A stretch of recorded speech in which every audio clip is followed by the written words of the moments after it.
Stage ते वेठल मानवरनि दोस्तनि ऐं हेठि पिंडाल में सभिनी दोस्तनि खे जीए सिंधी ॿोली।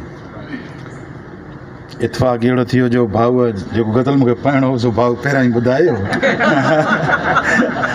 सो जसो जे रियली त मलीर प्रेस क्लब, अवामी मलीर प्रेस क्लब ऐं सिंधी अदबी संगत जंहिं सुल्तान शाह साखी ते एतिरो कामयाबु प्रोग्राम करायो।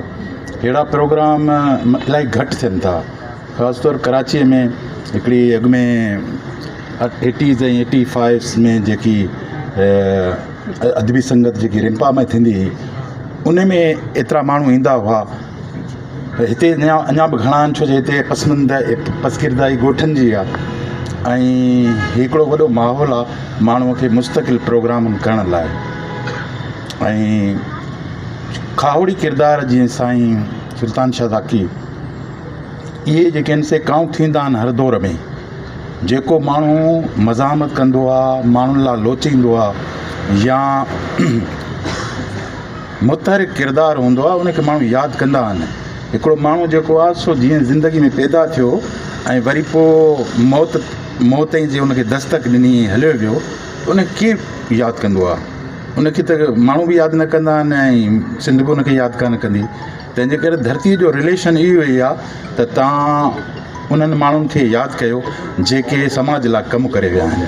त इहो ज़रूरी आहे ऐं हेतिरे कामयाबु प्रोग्राम ते मां दोस्तनि खे वाधायूं थो ॾियां ऐं मुंहिंजी भई सॼे संदसि संगत खे।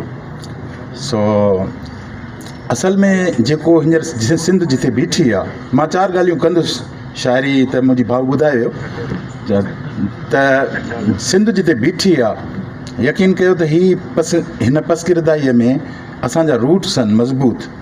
अगरि असां ॾिसूं था त असां उन मज़बूतीअ में न आहियूं, छो त असां सां वेसा गातियूं मामलनि ते आहिनि, पॉलिटिकली ॿी शयूं खोड़ उन्हनि ते ॻाल्हाए सघिजे थो। हींअर एतिरो टाइम त न आहे, पर हीअ सभु मोर्चा असांखे आहिनि जेकर असां उनखे इस्तेमालु कयूं। हिते घणेई किरदार अहिड़ा माण्हू पैदा थींदा आहिनि, जीअं छोकिरो जोखियो हुनखे मारियो वियो, हितां जो किरदारु आहे न, पूरे काउंट थियो सॼी सिंध में। अहिड़ा किरदार माना जेकर इहे अहिड़ा किरदार ई पैदा थींदा रहनि त सिंध माना सलामत रहंदी। हींअर आलम इहो आहे त असां वटि को बि कोयलो निकिरे थो आसपास जे, मां पाण ॾिसो त उनजे फैक्ट्रीअ जे भर में जेके ॻोठ आहे उते रोशनी कान आई घर में, जिते कोयलो थिए पियो। जिते गैस निकिरे थी उनजे पसंदीदा के स्कूल ई न आहिनि। जिते पेट्रोल निकिरे थो, हीउ वॾो पोर्ट आहे दुनिया जो। ही कराची पोर्ट जेको आहे सो दुनिया जे उन्हनि